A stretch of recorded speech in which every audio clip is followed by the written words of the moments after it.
As Representative and Speaker of the House, Hannah Pingree steps down this year from the legislature following 8 years of extraordinary service to the people of Maine. She does so having achieved an outstanding record of accomplishments.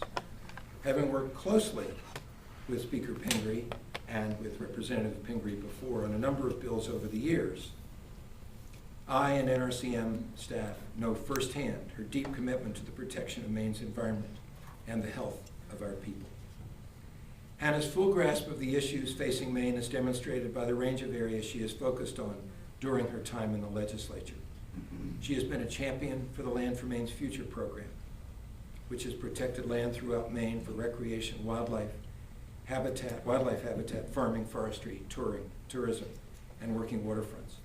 Hannah's been a leader for clean energy by helping design Maine's involvement in the Regional Greenhouse Gas Initiative, the nation's leading regional approach to curbing climate-changing emissions from power plants. Reggie, as we call it, has already brought about $20 million to Maine businesses for energy efficiency investments. Hannah also helped pass a landmark energy efficiency bill in 2008 that restructured and expanded Maine's energy efficiency programs with ambitious goals to drastically reduce the amount of wasted energy and global warming pollution by the year 2030. Nowhere, though, has Hannah's vision and commitment to a cleaner, safer, and healthier Maine environment been more apparent than in her work reforming laws governing the use of toxic chemicals in consumer products. In 2004, as a freshman legislator, Hannah sponsored a bill to ban 3 of the most harmful yet widely used chemicals linked to learning and developmental disabilities and cancer. Her hard work put Maine on the map as the first state to ban 2 of these toxic flame retardant chemicals, a remarkable achievement in and of itself. But for Hannah, there was more work to be done.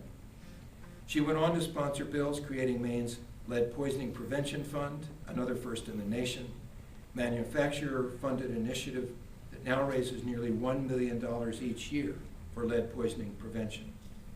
As a participant in the body of evidence study conducted by NRCM and other groups and researchers here at USM, Hannah learned about the toxic chemicals in her own body and about how pervasive these harmful chemicals are in people of all ages, regardless of where they live.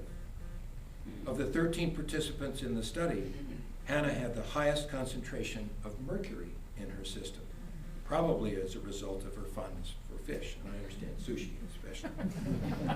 With this knowledge, she became more outspoken than ever and went on to sponsor and pass more first-in-the-nation laws, including the nation's first state-based chemical assessment program, which identifies chemicals of high concern to children's health and works to remove them from the marketplace in Maine. For all of this work and more, Hannah's become one of Maine's great environmental leaders.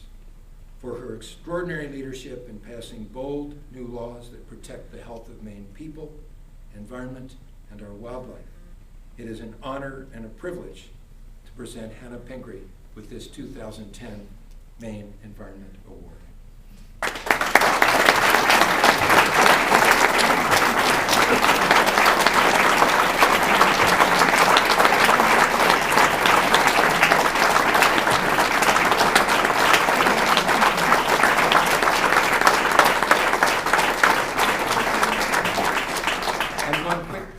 Before Hannah delivers her comments, not too many years ago, her mom, Shelley Pingree, was given the same award, so I think it runs in the family, and we're very proud.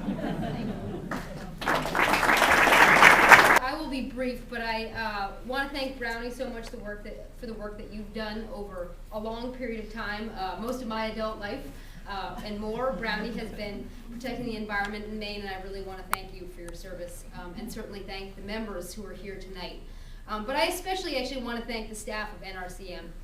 As a legislator, there are times where we get a lot of credit for the good work that we do. Throughout my time in the legislature, I've been honored to work on a lot of different issues, from healthcare to education, to fishing issues that impact my district.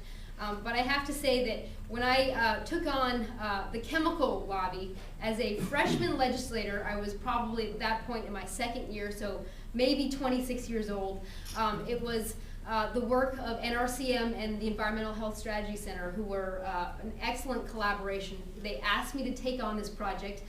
They explained to me, first of all, how to pronounce all of these chemicals, and then we spent weeks and weeks sitting in the Natural Resources Committee room, educating the committee, figuring out a strategy to try to, we were dealing with these chemical lobbyists from Belgium and around the United States who were trying to intimidate the legislature, and it was my first real glimpse into what effective lobbying is, what effective legislating is, and I have to say from my very first experience with NRCM, you have excellent staff.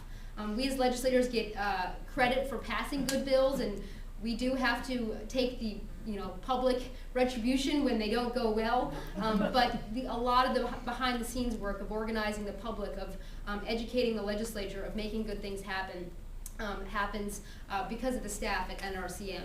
And I've worked on a lot of different issues with many good organizations, and I have to say that especially on the issues of chemical policy reform, your staff have done an absolutely outstanding job. And obviously people like Matt Prindeville, who are here tonight, who has spent countless hours with me harassing state senators and calling me in. We've got to go back and talk to the state senate again. But I really want to thank them, especially for their really hard work and their perseverance. It was, I think, again, Matt Prindeville, who came to me in 2006 and said, "Oh, Hannah, would you participate in this survey? We're getting 13 Mainers to be tested for chemicals in their body." And I say yes to everything. I said, "Sure, Matt, whatever." He starts explaining to me a couple months later, "All right, you need to go, give all this blood, and you need your urine and your hair." And I said, "This is getting a little personal." And again, this happened in late September, and it was a couple months later. It took a long time for the results to come back. It was just before we went to legislative session. I finally got the results from the study that they had done of what chemicals were in my body, as well as 12 other Mainers. And I think Brownie characterized it right.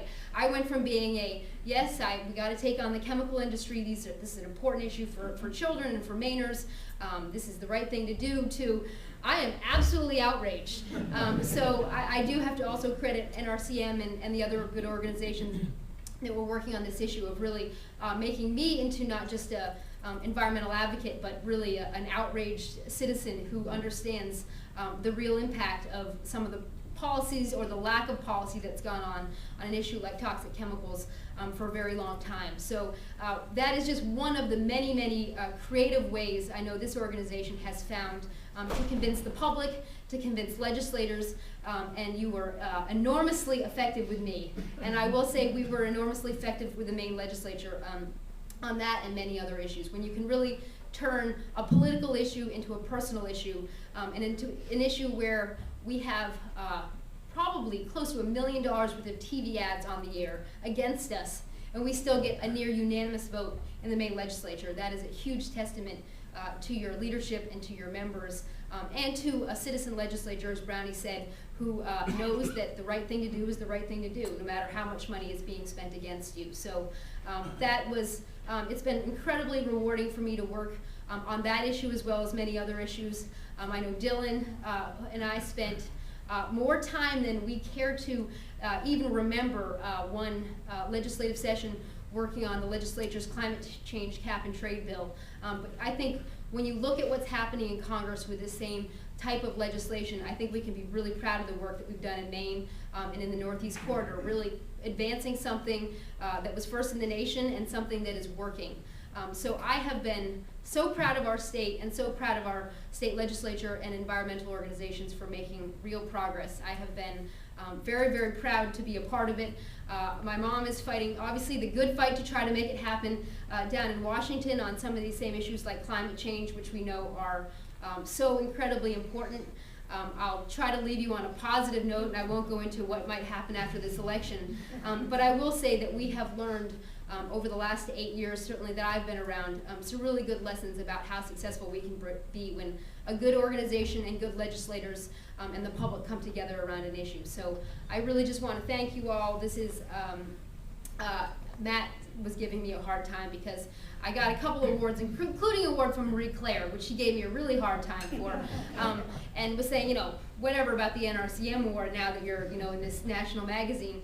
But I have to say, it means a lot more to get an award from an organization that are your friends and are people that you've worked with so closely over the last 8 years. So thank you again, and congratulations again on all of your good work.